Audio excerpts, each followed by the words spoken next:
Ladies and gentlemen, in politics, nothing happens out of mere coincidence. Musalia Mudavadi yesterday held a meeting with the Luhya leadership in Nairobi. That meeting, in my view, is significant because it's coming at a time when Rigathi Gachagua is actually consolidating the larger Mount Kenya region. And it's also coming at a time when Raila Odinga is being betrayed by his close allies. And it's also coming at a time when the Rift Valley members of parliament are actually fighting with their counterparts from the larger Mount Kenya region. So in this video, I want us to do a critical analysis of that meeting so that we can understand what really forced Musalia Mudavadi to convene the meeting.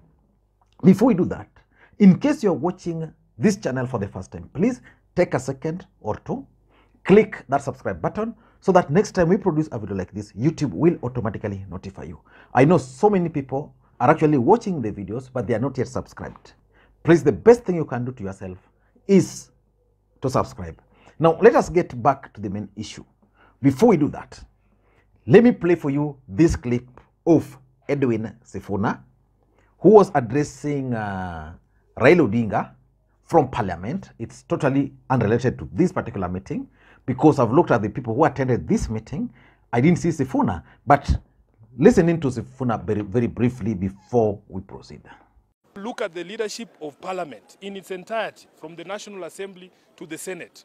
All the positions were given out in the Azimio coalition to people from other regions. It is as if we are being told that we are not leaders. Some of us have led even serious political parties for the first 5 years. Then a political party that has membership of almost 5 million people. If you are telling me that Sifuna cannot be the leader of only 20 people in the Senate, what are you telling me? If I can be a leader of a party of 5 million people, how can I not be able to lead 20 people in the Senate? So we are saying that in the event that people want to take this Mulembe nation seriously going forward, then they must review the leadership in the House so that it is representative of our stake also in this particular coalition. I thank you. Now, let me leave that one there. We are coming for that.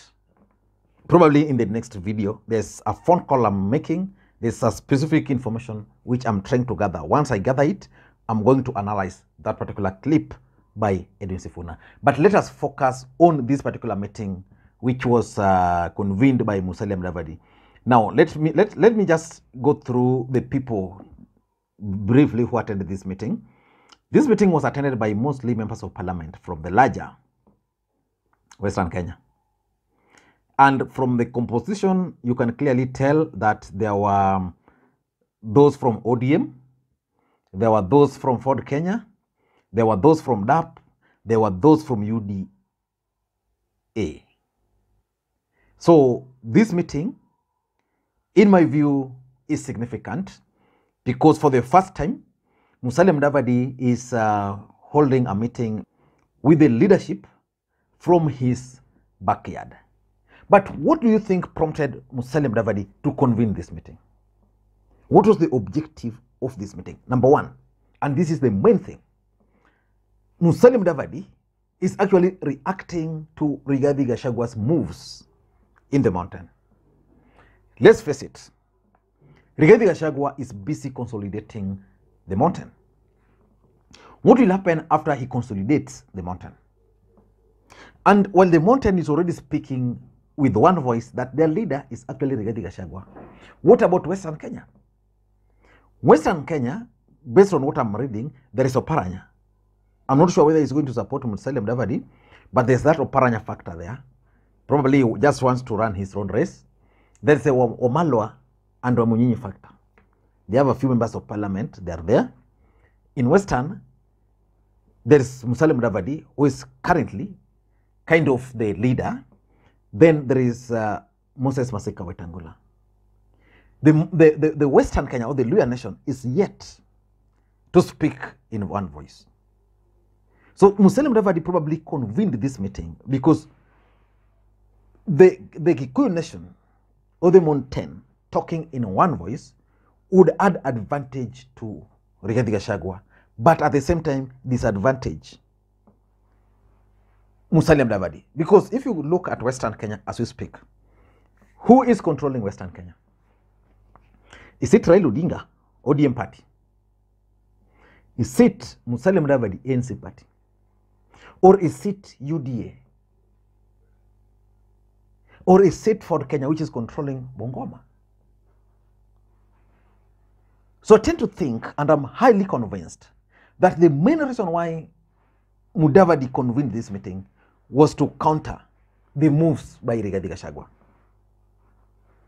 So that when they sit on a table, Musalia Mudavadi would also be seen to be doing something.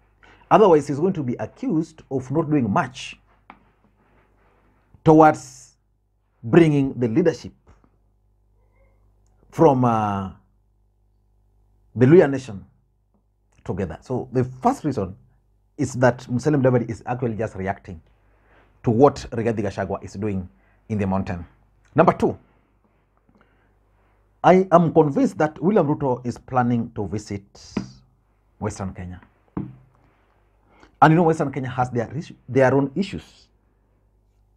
Be it sugarcane, be it maize, you know, be it roads, so many issues they'd want William Ruto to implement. And of course, William Ruto made promises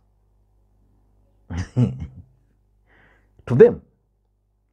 So the only way William Ruto can realize some of these things is by bringing them together.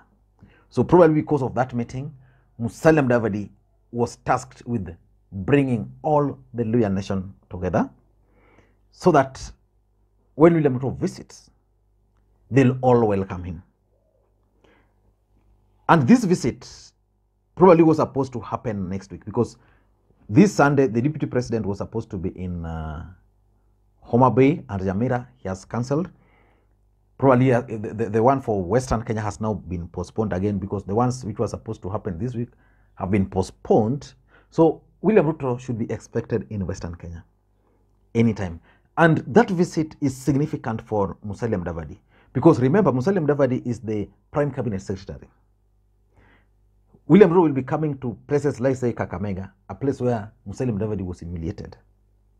So let us wait and see. So, but for me, that's number two. Number three, I also tend to think that Musalia Mudavadi is trying to consolidate the Luhya nation. And he wants to project himself as the automatic kingpin. The truth of the matter is that, politically speaking, as we speak today, Western Kenya is under the control of two people, Raila Odinga and William Ruto. But who is the Luhya kingpin? Musalia Mudavadi could not deliver in his own county of Vihiga. He could not deliver in Busia, which he promised. He could not deliver in Kakamega. Then you go to Bungoma. Weta delivered and is now the Speaker of the National Assembly. Which begs the question, why was Wetangula missing from this particular meeting? It's because Musalia Mudavadi is trying to consolidate the region, but Weta deep inside believes that is even more influential than Mudavadi.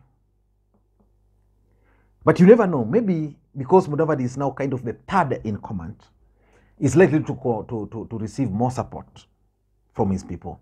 But I pity Musalia Mudavadi, because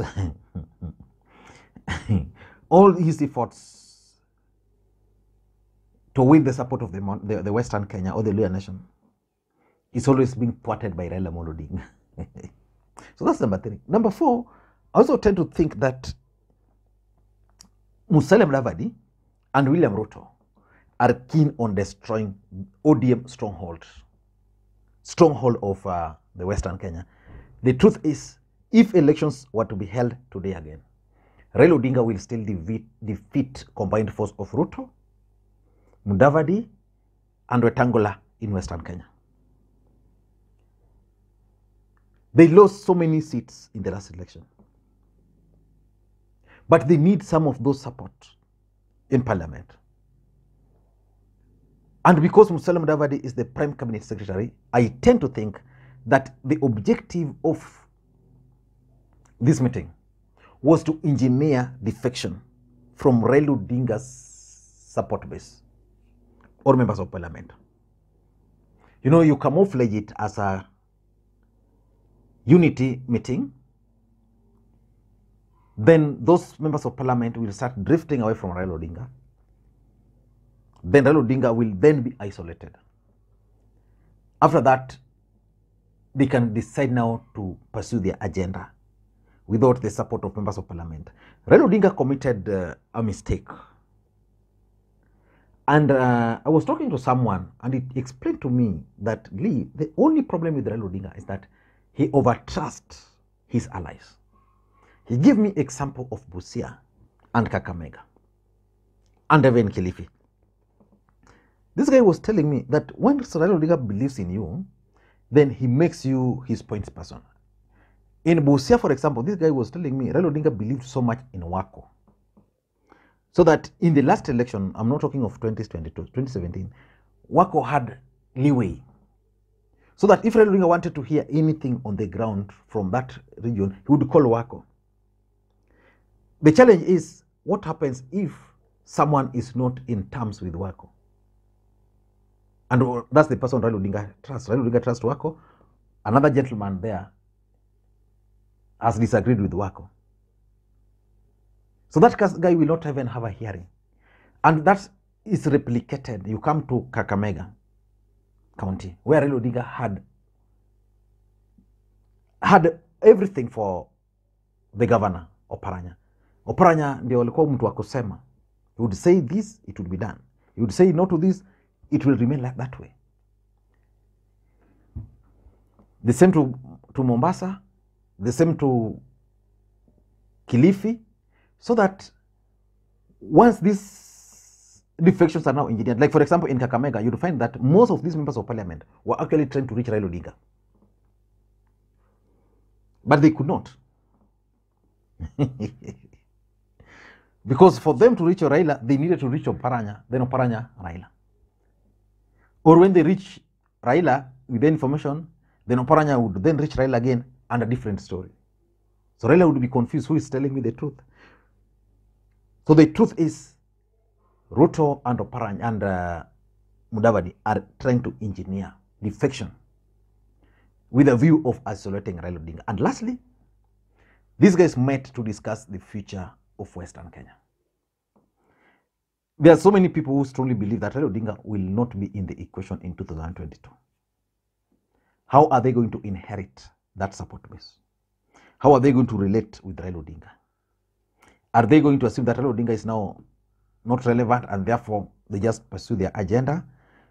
I'll be able to gather all those just by reading the body languages of these gentlemen in the next 2 weeks.